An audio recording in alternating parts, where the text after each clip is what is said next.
নমস্কার, আপনারা সকলে কেমন আছেন? আশা করি আপনারা সকলে ভালো আছেন। আমি অনেক ভালো আছি। তো আমার ড্রাগন গাছের পুচকু ড্রাগন ফলটিও পেকে গেছে। আজকে এটিকে গাছ থেকে তুলে নেব। জানি না কেন ফলের সাইজটি আর বড় হলো না।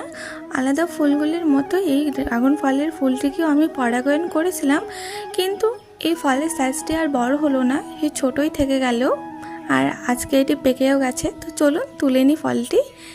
দেখুন আমার ফলটি তোলাও হয়ে গেছে, আর কত ছোট্ট ড্রাগন ফলটি, আর দেখতে কি মিষ্টি লাগছে।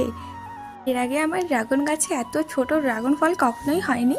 এটা আমার ড্রাগন গাছের সবথেকে ছোট ড্রাগন ফল। আর দেখুন সাইজটা কত ছোট, হাতে তুলে দেখিয়ে দিচ্ছি, আশা করি আপনারা বুঝতে পারছেন।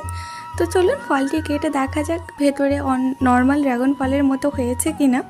আমি ড্রাগন ফলটি কাটছিলাম আর ভাবছিলাম যে ভেতরে কেমন হবে আর টেস্ট কীরকম হবে। তা আপনাদের কি মনে হয়, ড্রাগন ফলের ভেতরে কি নর্মাল ড্রাগন ফলের মতোই হবে? তো দেখুন আমার ড্রাগন ফলটি কাটা হয়ে গেছে, এবং ড্রাগন ফলটি ভেতর থেকে এমনি নর্মাল ড্রাগন ফলের মতোই হয়েছে, আর অনেক ভালোভাবে পেকেও গেছে, আর অনেকটা পিঙ্ক হয়েছে, আর অনেকটা রসালোও ছিল, এবং খেতেও অনেকটা মিষ্টি ছিল, একদম নর্মাল ড্রাগন ফলের মতোই। তো চলুন আজকে এই পর্যন্তই, দেখা হচ্ছে অন্য কোনো ভিডিওতে। আর আমার ভিডিও আপনাদের ভালো লেগে থাকলে অবশ্যই চ্যানেলটিকে সাবস্ক্রাইব করে পাশে থাকবেন। টাটা।